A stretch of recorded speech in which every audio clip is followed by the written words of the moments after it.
Hi everybody, I'm Kezia, your host.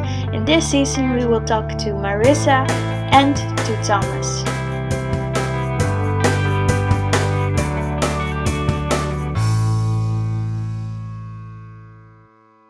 Thomas and I talk about identity crisis and suicidal thoughts. In the previous episode, I ended the conversation with me not knowing who I am, me not knowing where I wanted to go, and also not really feeling God's presence. I'll elaborate on that, so when you hear me say that was very tough for me, that's about not feeling God's presence. Feel you. So that was very tough for me. And in that, there was a half year that happened. It was before I started to study communications. It was before I came to Ichthus and before I got to know host. But it was really tough because I even thought about ending my life in that half year because I also I tried different jobs because I was searching for identity, searching for what I wanted, and I couldn't find it. So at once I went to I think call center it was where I worked, and I didn't like it anymore. I had a 2-week training, and then it was the first week of really working, and that was very tough for me. But the whole half year was tough for me and it showed me that I couldn't do stuff. So when that happened, that I couldn't even do that, it just struck me and it hurt me in a very deep way. That I just how do you say that you said that you didn't want to work there anymore? You quit. Yeah, I quit. I just went to that office like I was going to work and I quit. And she was like, "Are you sure?" I said, "I quit." So I went back home and I was crying because I knew that I disappointed myself. I was failing again and I had no idea where I was going anymore. So when I was at the train station, I was looking at the train and I was slipping my mind, should I jump? Should I just jump? What do I still have on this earth? But then ideas like your family and especially your family and what does it happen or what does it bring if you just end your life like this, and you don't want this, you don't want to end your life like this. Those thoughts came in my mind. So when I was in the train the whole ride I cried. Normally I would take the bus home, although my home is very close to the train station. But I would take the bus, but this time I walked home and I was crying on my way home. And when I came home, my mom was like, "Hey, why are you so fast at home? I thought you were working." And I was walking upstairs to my room and I was crying in my bedroom. That was a year of a lot of crying. But I did hold on to God each and every time. And talk to my parents a lot. What? Yeah, What? it was heavy. Why did you hang on to God? I hung on to God because I saw no other solution. I knew that He was the only one who could help me. There was no other person that could.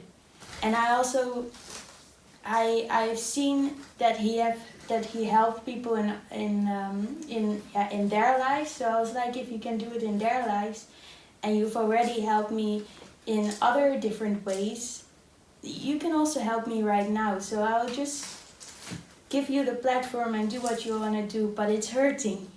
I always told Him it's hurting very bad. But I let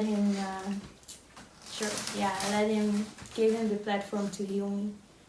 And I know that I'm healed right now because in 2018, every time I used to tell this story, I used to cry. I still could feel still could feel that. But now I can just say it and smile. Saying it with a big smile, like, is this? Well. Yeah. Okay, so you had desperation, you lost control of your lifeboat, you were in the storm, you were like, okay, there's no way I'm getting out of this, and it's definitely not in my control either, so whatever's out there, do something.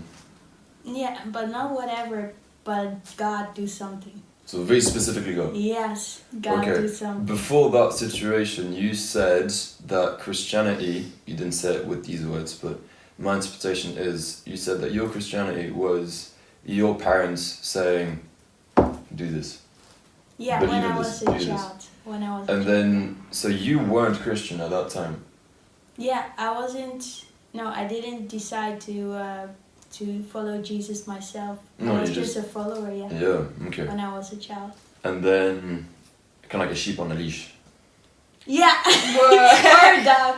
A pet. Yeah. And so, and you were following the herd, but not by choice either. Yes. So, okay, so you were attached to another sheep. Mm. And, But then also, I did follow my parents, but it was not always that I didn't want to follow them. Because I also liked God, I also loved God, but I Okay. didn't love Him, I think, for the right reasons. Because I thought that it was about rules. Mm. And then when I didn't want to go, that is when they forced me. But, So, when you were on your lifeboat and you were sinking, then that's the moment you realized it was about love. before. Or was it anything else? Did you, because you said rules and then lifeboat, what was it about on the lifeboat? What was God about on the lifeboat? Because you surrendered your life to Him, literally your life, because otherwise it was a chain that was going to surrender to you. So that moment you decided, I'm actually not going to pretend I have control on anything, I'm going to give it to somebody else. That God, what was He like? Like, was it love, a God of love? Was it a God of rules? Was it a God of mice? No, it was definitely a God of love, and a God of empathy, a God of understanding, but also a friend. Because I would be alone in my room, but then I would not be alone because I would feel His presence. It was in my loneliest time, in my loneliest season, where I felt God the most. Because I felt like I had no one. Although my parents were very loving at that moment, I pushed them away because I didn't really accept myself. I couldn't accept them. But for some reason, I really could feel God's presence Okay. around that time. And yeah, now still, but at that time it was really... Like I would just close my eyes and then I would feel a warmth or something like that. Yeah. Okay. That's interesting. We have very similar pasts, actually, on many different aspects. But it's funny because I talked about this 1 year ago.